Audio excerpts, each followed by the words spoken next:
It's not the meat, it's the heat. What on earth are we to make of the work of Zach Snyder?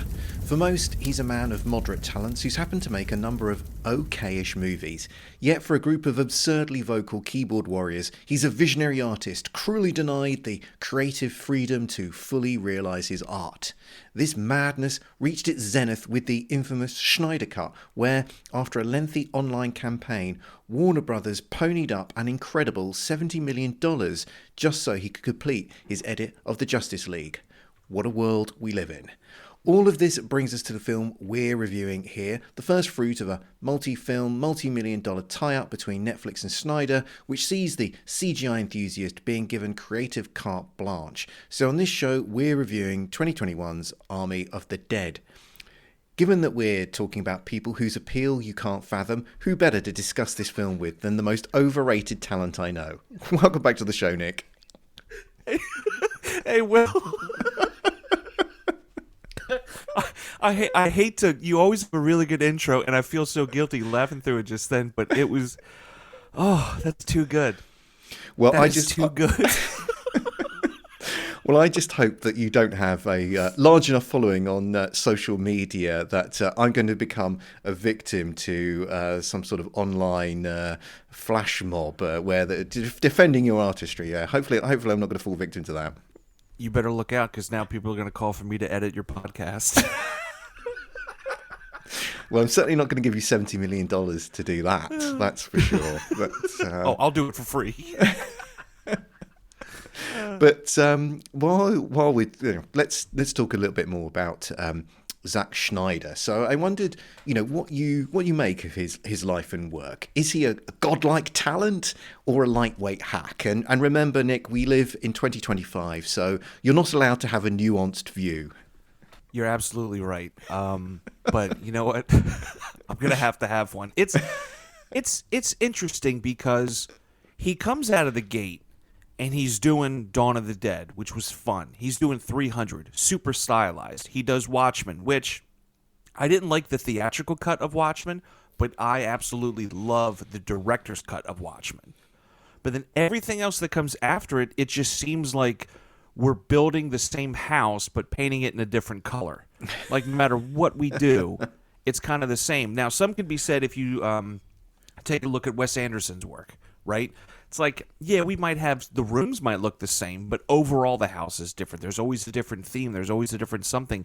And with his films, I feel like the more he's gone on, they just get bigger and more stylistic. And I feel like we lose a little bit of the story and what the focus should be. But then also, like, visually, it's not as appealing as it once was. Like, 300 was great. It was groundbreaking to an extent just because of how it literally they were pulling the comic book out and putting it on the screen, right? Like shot for shot, almost looking like it. But then we get to stuff like Sucker Punch and the Batman films that he did. Didn't really land for me. I enjoyed his version of Justice League when I still don't know why they let him do it. I don't understand it truly. But I can appreciate the work he put into it, and I think it is far superior than the Justice League that came out, a couple years prior. But he's just one of those directors, like, when he hits, he really hits. But he doesn't really hit often. Everything else is kind of like lukewarm or a miss, and I don't know where that disconnect is or why that disconnect is. It feels like anytime he's doing something kind of original, it doesn't land as well. But when he's adapting something, it works great. But you can tell he's adapting it almost for the wrong reasons. Like, he keeps pushing and pushing to, like, make Batman, for example. And it's like he finally gets Batman, but he doesn't get a full Batman movie. But he's using Batman as, like, the main character in the movie. Like, it's interesting. I just feel like he works, and then he finally got his thing. And it's like, all right, cool, now what? And it's just, same tricks, same content, cliches. It doesn't matter what genre he's tackling. He just takes the sum of all of its parts. He's like, yeah, that's good. Let me just choke the life out of this with some CGI and then put it up there for everybody to enjoy. Have you seen his Rebel Moon movies? I wanted to. I really wanted to. But I'm just like, I don't want to give like 5 hours of my life for something that I genuinely don't think is going to be like worth it. And if anything, those are films that I would want to see in theaters because of just how big and sprawling the action is. If it's on Netflix, I know I'm going to get really disinterested really quick and then never finish it and follow through. And I know I would watch part 1 and be like, okay, I guess I have to watch part 2 now to see how this story ends, rather than being a normal human being and go, yeah, that wasn't for me, let me move on to something else. I think I fall in a similar camp to yourself. Like, I really enjoyed his Dawn of the Dead film. I know that there are some Romero fans out there who got an intense dislike of that film, but I think they're bringing their own baggage to their critical reaction to that particular film. I really enjoyed it. I enjoyed 300. I thought that was a fun movie. And then we move into his comic book superhero era, and there I think we really fall into territory where I just kind of think, it's all right.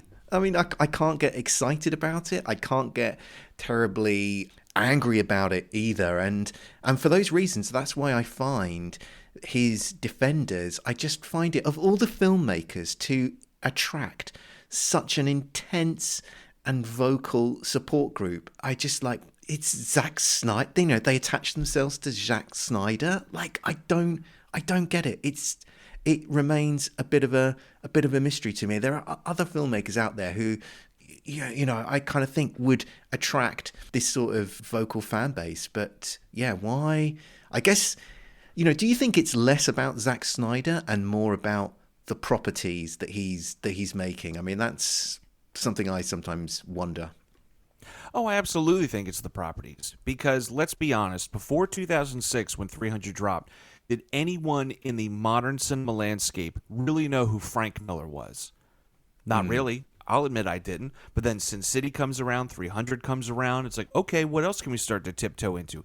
Then we start to see like V for Vendetta come around and Watchmen come around. And that was where Alan Moore, Grant Moore, something like that. And that's when people are like, all right, cool, he's doing some deeper cuts. And then he goes into Sucker Punch, and then he finally gets lifted, and boom, here's Superman. Here's one of the biggest names in superhero out there. You get to do it. And he did something pretty solid with Man of Steel. I enjoy it for the most part. But I think what happens is when you have Dawn of the Dead and 300 and Watchmen, I think his focus was on the people. It was on the story itself, and the visual flair just kind of helped elevate that. But then you get to the Owl movie he did, and Sucker Punch, and it starts to become less about the story and people and more about the visual. Man of Steel, I feel like he lands on both and he makes it work, but then everything else after that, it's just it's just really uneven, and you end up losing interest in all of it, really. I think because there's times where I'm watching like Army of the Dead, and we'll get into it too, but there's times watching it, I'm just like, okay, please move on to something else. Like, I'm good. We covered this plot line. You don't need to spend 10 minutes on it. Like, also, and then I start to question too, like, why he do that? Why did he do this? How come it looks like that? Oh, that's an interesting take. Like, rather than being focused on the film and the characters, I'm like, who cares about these people? We know where this is headed. We know what's going to happen. Just get there. Just show us what we want to see. And I shouldn't want that out of a director. It should be like, wow, look what he's doing with this. Oh, man, isn't that cool looking? When you look at a post-apocalyptic Vegas, I immediately think to Denis Villeneuve and his turn in Blade Runner when he's showing us that whole world. And I'm like, I should be blown away like that when I see, something like Army of the Dead. It should be like, wow, look at all of this. And instead I'm just like, oh, okay. Okay, well, I think we've set the scene for Army of the Dead, so let's listen to some artfully disguised exposition. There's $200 million in the vault beneath the strip, with a 32-hour window to get it out. Find the safe. This should be a simple in and out. It's not too late to go back. If you're gonna play the game, boy, you gotta learn to play it right.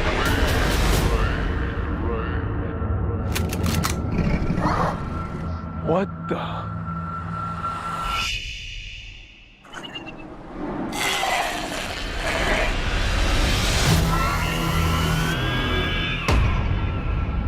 They're not what you think they are. They're smarter. They're faster. They're organized. Best that you can hope for is to die. Oh, scheiße. Army of the Dead is a 2021 post-apocalyptic zombie heist film. The story begins with a US military convoy transporting a zombie from Area 51. After a collision, the zombie escapes and infects most of Las Vegas's population. The government quarantines the city, but 6 years later, a casino owner hires a group of mercenaries to recover $200 million from the casino vault before the city is nuked. Our kind of lead mercenary, who's here, is played by Dave Bautista, assembles his team, including several former army buddies, to venture into the zombie-infested city and pull off the heist. The mission becomes a race against time as they try to retrieve the money and escape before the nuclear strike. In the cast, we have the aforementioned Dave Bautista, Ella Purnell, Ana de la Reguera, and Gareth Dillahunt. When it comes to zombie movies, Zach Snyder does have some form in this area. As you mentioned at the top of the show, he made the 2004 version of Dawn of the Dead, and he considers this film a kind of a sequel to that one. Army of the Dead also spawned a prequel, the name of which now escapes me, but there was also, I think there was also an animated spin-off of this as well, but I haven't been able to track down where I can watch that. Anyway, with all of that out of the way, Army of the Dead has a user rating of IMDb on 5.8 and a user rating on Letterboxd of 2.5 out of 5. So with all of that out of the way, Nick, what did you make of Army of the Dead? I think Army of the Dead is fine. It's just too long, and it relies too much on CGI to the point where I kind of lost interest in the story, and I started playing the game of, okay, what's real? The actors are real, but what in the scene is real? Is it like a wall that's real and everything else is fake? Is it, okay, this particular zombie creature is real and everything else is fake? And when I'm playing that game, I've completely lost interest in the film. We know he's done a zombie film before, so we know exactly what's going to happen. There is zero consequences in this film because it's, spoilers, it's essentially like everybody just ends up dead anymore. Like there's no... it's like I don't even care who they're showing because I know they're going to die in some random way, shape, and form. They think they got the one up on somebody, and then boom, they're just dead. And it's like, all right, well, that ended up being a waste. Like there's nothing I feel purposeful in the films, like when it comes to the deaths. Yeah, you're going to get your one off, like, oh, boom, they showed up out of nowhere and he got bit. You're always going to have a couple casualties like that. A gun goes off and it hits somebody else instead. You're always going to catch some blowback. But some of the times I'm just like, yeah, we get it. Yeah, we get it. And if I don't connect to these characters, if I don't care about these characters, then I'm genuinely not going to care about their deaths. Even now, having watched this film within the last 24 hours, I can only really remember Dave Bautista's character, the German vault thief, which I think he was the one they made the prequel movie about. And then, why can't I think of her name? I think she's a fantastic comedian. The helicopter pilot. Oh, Tig Notaro. Yeah. Yeah. And her role in the film. And it's like I should remember so many more things because there are some charismatic people. There are some really solid actors in this film, but it's just everything is just kind of, I don't know. It feels so fake and so artificial that I just start to have no interest. Part of me is like, well, how come the whole thing couldn't just have been animated? Well, I've got to... I don't know how familiar you are with the making of this film, and, you were talking about what's fake and what's real, so I don't know if you are aware of the backstory to Tig Notaro's presence in this film. From my understanding, her films were like shot and then some of her scenes were shot and then added in later in post. Yeah, so they shot the film with somebody else within the role, but then they got embroiled in some sort of scandal, which meant they then had to be urgently edited out of the film. So yeah, as you were saying, Tig Notaro then apparently she never met Dave Bautista at all during the. What? No. Despite the fact that they appear in scenes together. That is unbelievable. Yep, somehow believable at the same time. Like that is. Yeah. How does that happen? How? You can you can pick up the details on the Wikipedia page, but I wanted to pick up on like one of the points that you were making about the fact that none of this has any consequences, and I'm reminded of Raiders of the Lost Ark, and as I can't remember, I don't know who originally observed this, but if Harrison Ford had done nothing, the film would have had completely the same outcome, because the Nazis would have lifted the lid of the Covenant, they would have melted to death, and everything that happened in the preceding 2 hours wouldn't ultimately have changed any of the outcomes. And I kind of feel that is exactly the same with this film. I mean, Ella Purnell, if she had never gone into Las Vegas to try and get those women out of there, she'd be completely the same at the end of this film. She might as well not bothered. All of those people die. All of the team die. She might as well have not bothered going into the city at all. Yeah, essentially, especially if she ends up the exact same way as before, doesn't really have the money, is living whatever life that she's living, going through whatever she's going through. But at least with Raiders, it's visually impressive, and there's great charismatic performances behind it. Instead, it's just like they're kind of breezing through this script, and we're waiting to get to the parts where, they're fighting zombies or shamblers or alphas or whatever they want to call them, so they don't have to call them zombies. Like, they're actually, at one point in this film, I became so much more interested in, like, the King Alpha and his kingdom.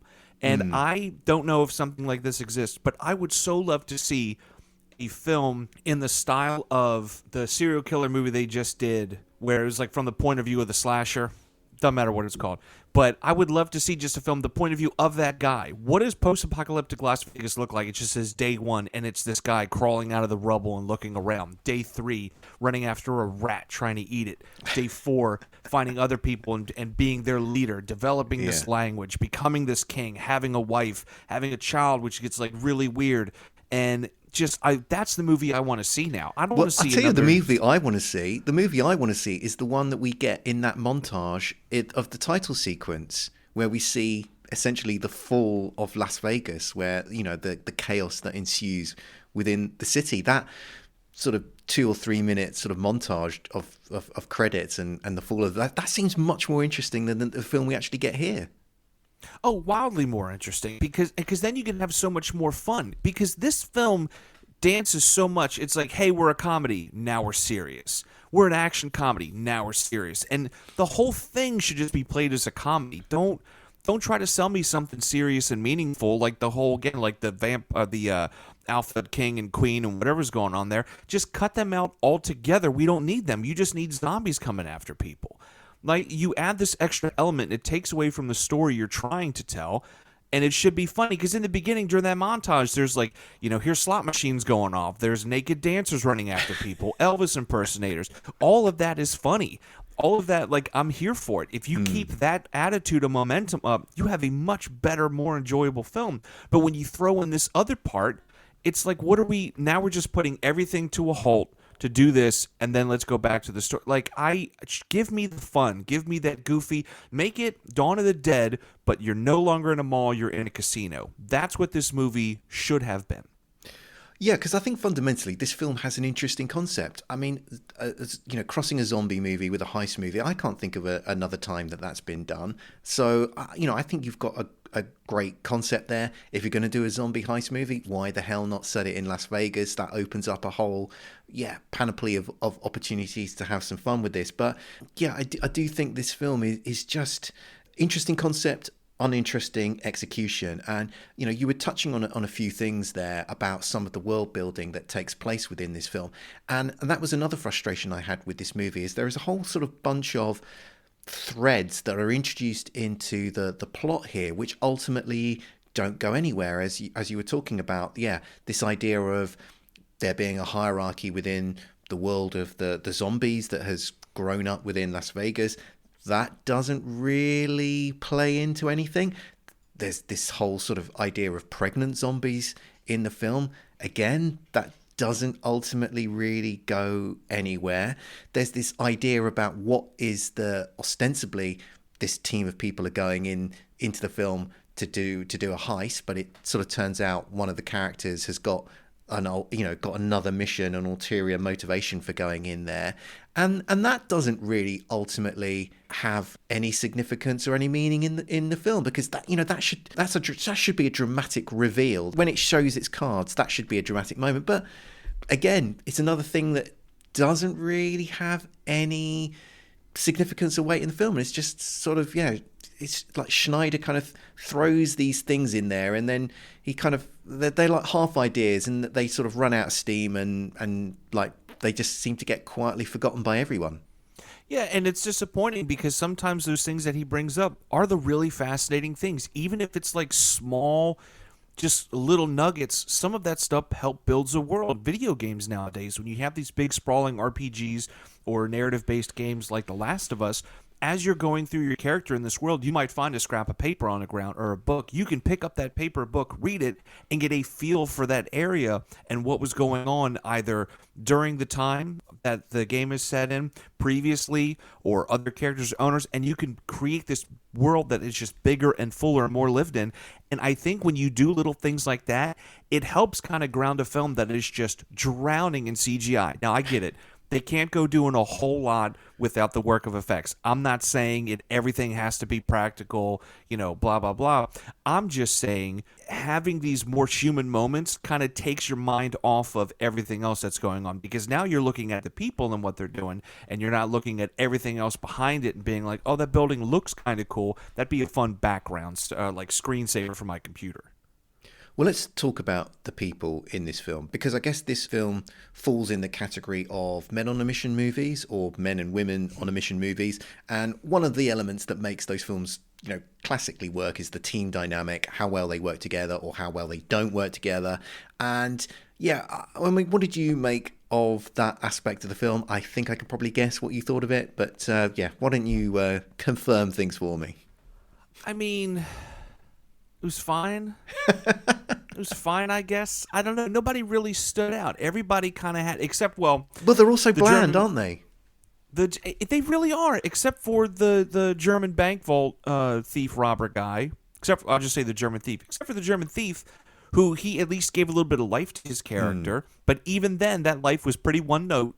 Everybody's pretty much the same mentality of just bland, and, they're a hard ass, but not really. Like, they got a soft side to them, but you got to get to know them better.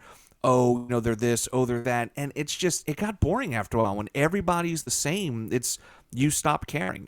No one's so interesting enough to where you're rooting for someone in particular. The film tells you and kind of points you in the direction of who you should be rooting for.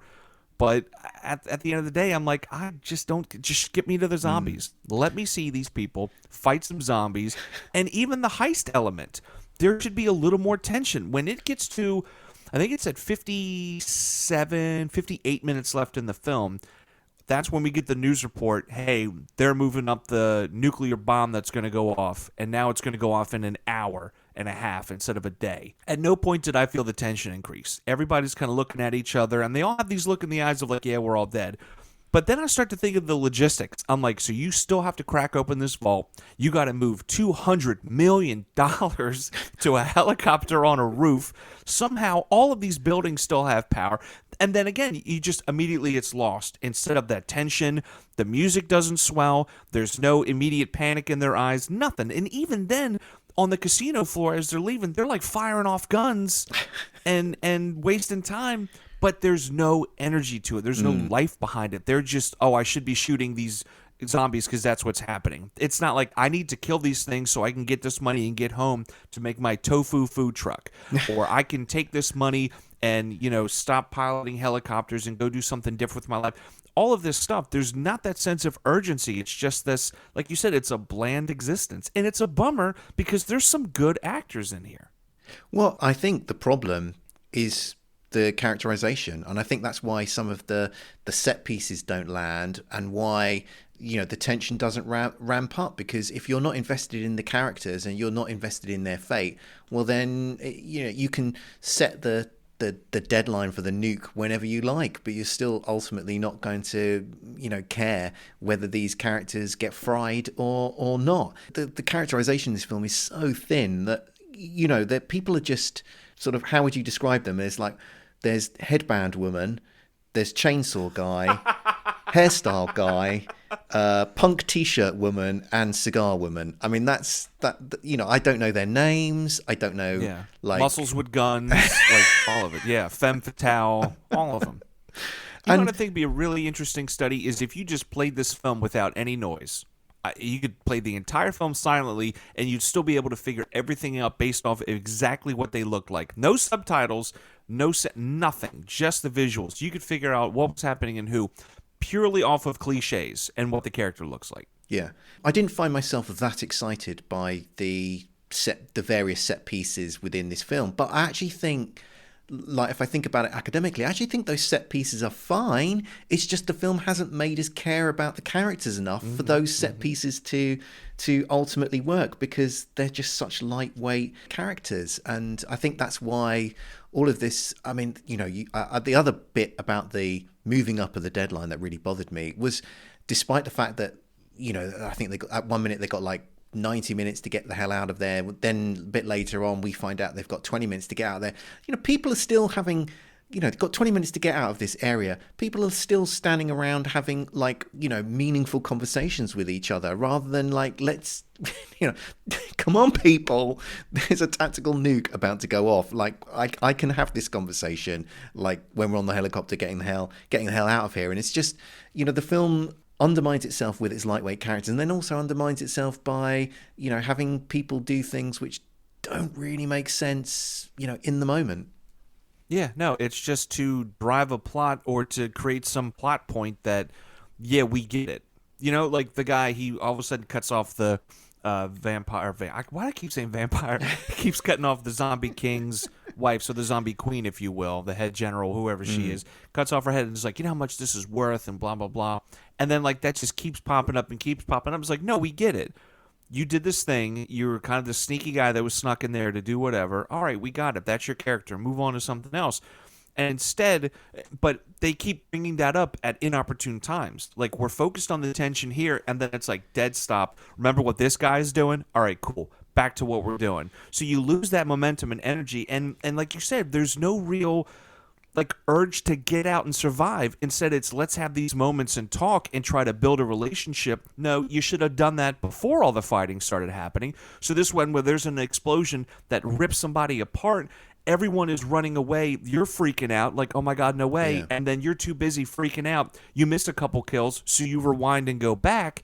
And that causes that engagement, that excitement. And then you figure out, oh, they're running through a casino. Wonder if someone's going to hit a slot machine, or I wonder if, are they going to throw poker chips at them? Like something that envelops them in that environment, and just consistently you don't get that. Yeah, and then there's a whole bunch of stuff around, like, decisions characters make in this film that I just didn't really understand. You know, I don't understand why punk t-shirt woman sacrifices herself at the end of the film. I don't really understand why she did that. Oh yeah, I didn't get that at all, and it was all for nothing. Yeah. She could have easily thrown the head, ran to the helicopter, but instead she's like, whatever, got an attitude about it. And on the flip side, right, Zombie King, he's looking at her and he's like, you know what? Out of nowhere, picks up this spear. I didn't even know he had it. Launches it at her, impales her, and she just like throws the skull off the building like it's no big. I'm like, what are we doing here? And it takes so long for all of this to happen. Everything that we just said took about 30 seconds to say. So roughly, it should have been that long or shorter. But instead, it's like it felt like 5 minutes of looking at the helicopter, looking at her, looking at the zombie guy, looking at her, looking at the helicopter. Like, make a decision so we can get going. This is a 2-hour, 20-minute film. Should have been a $1.45 at most, because it's too much. It's too much nonsense. I completely agree, because we're moaning about the characterization. As you say, this film's like best part of 2.5 hours long. They had time to do characterization. They had time to develop the people and to follow through on plot elements if they wanted to, but they waste so much time in trivia and just nonsense that you suddenly like, what, there's no reason for this film to be as long as it is. No. You look at something like The Raid. The cops show up to the building. They're going to infiltrate, get to the top floor, take out the guy. That's it. That's the entire premise. 10 seconds. The first 5 minutes is dedicated to telling you that, and the rest of the film, off they go to the races. It's like an hour and a half, I think. throughout as they go level by level, taking out people and getting to the big boss and everything, there's little elements of plot and little elements of world and little elements of describing relationships to each other. That exact thing could have happened here. There could have been a helicopter flying in, and someone just goes, "All right, tell me what's going on again," and then they just break it down. Or so-and-so's like, "So-and-so is paying us to do this, that, and the other thing. I brought in you to do this and that." "Well, why the hell are they over there?" "Oh, because they're doing this." "Were you not paying attention?" "No, we got drunk last night." Then you could cut to a montage of them having a big party, getting blackout drunk. That's your credits, right? And you sneak in little plot elements there. Done. Back to the helicopter. They land, and as they talk to each other and get to know each other, that's how you build these relationships. So when the people die off, you're like, "Oh my God, no way," and you go on from there. That cuts out easily an hour out of this movie. We should write movies. This is becoming more and more of a thing where we just need to write a movie. Just send us your scripts. We'll sort them out. Yeah, we'll edit them. Okay, we're going to take a quick break. And when we come back, we're going to be talking about the exploding helicopter action. We got a proposition for you, Ringman. Neither of you guys are cute enough to give me a proposition. Running on the wild side can lead to fun, power, and money. When did you guys get into exporting? We got 2.5 kilos. With power turns greed. Things go down on this. I'll have enough money. We can both leave and just get away. I'm gonna go down and see Blackie and handle this myself. Are you out of your mind? This guy's gonna cut us up into little pieces. What's the matter with you? We got burned, Tiny. 6 of our brothers were gunned down. Where's his stuff? I don't know. It's not here. Hey, I need you to do a favor for me. I need you to keep an eye on this bag. Think of it as our future. Running on lies. You don't know who you can trust. You guys are in over your heads. These guys will kill you. Wearing a jacket, rolling with a bunch of tough guys, that don't make you tough. This makes you tough. What are you doing here? Where's Stephanie? Jessica! Oh my God. The bag. You set me up. Shut your hole, Reem, and answer a few questions. I ain't got to answer shit. I ripped you guys off. With time running out, the truth becomes clear. Richard Grieco, Jennifer Odell, Ice-T, Andrew Dice Clay, Angie Eberhardt, Sebastian Bach. I want you to get ready for a war.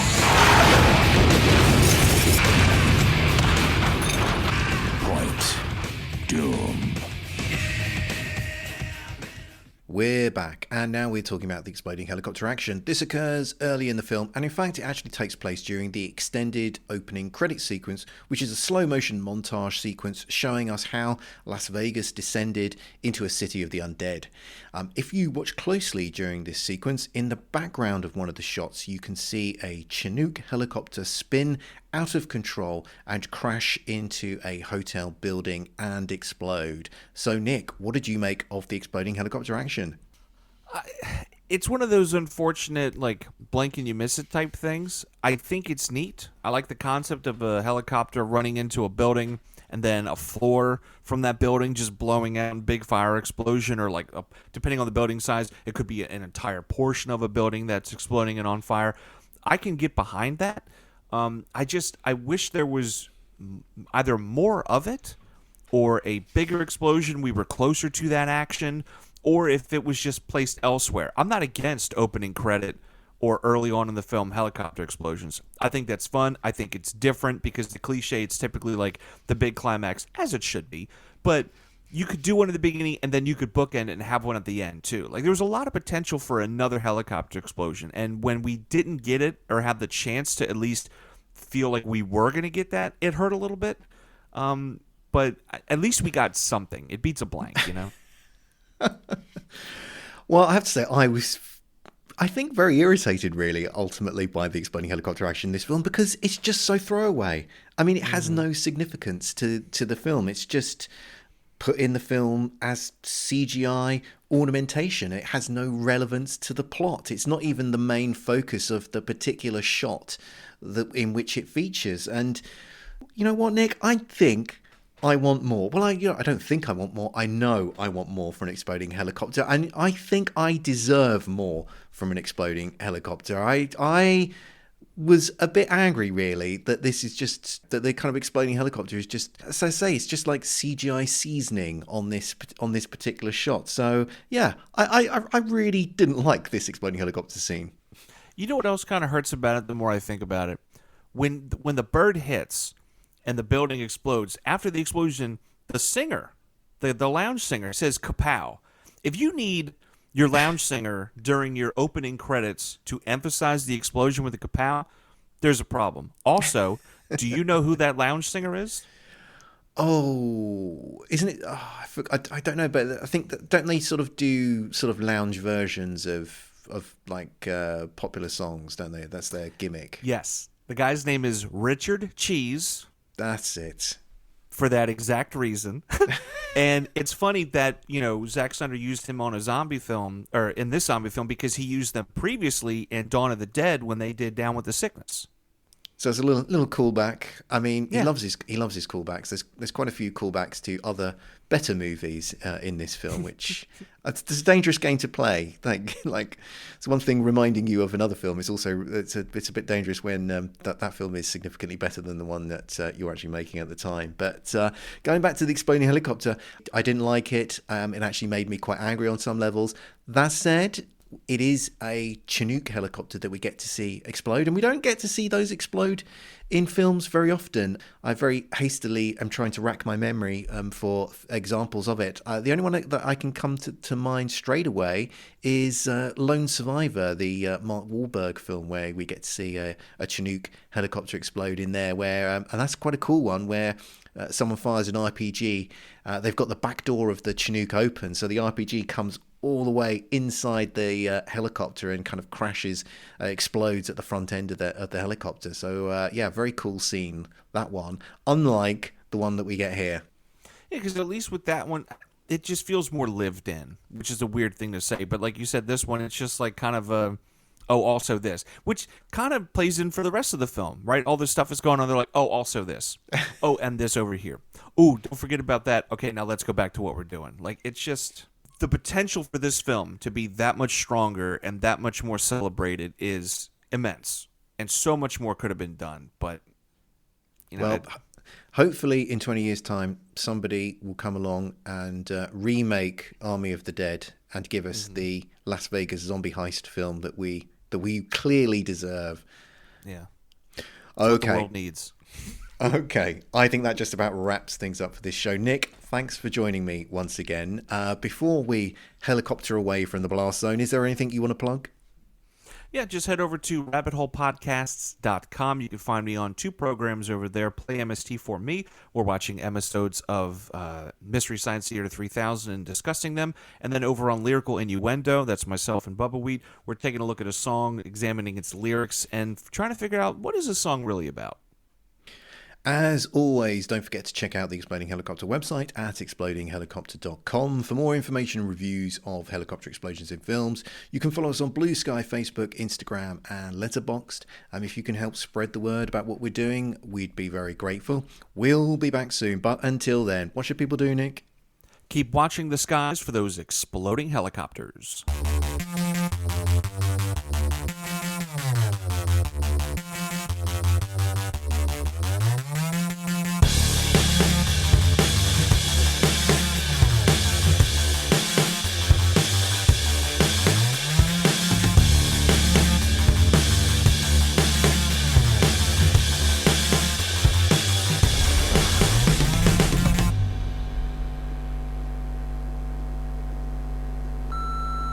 This podcast is a proud member of the Lamb Podcasting Network. Find the network at largeassmovieblogs.com.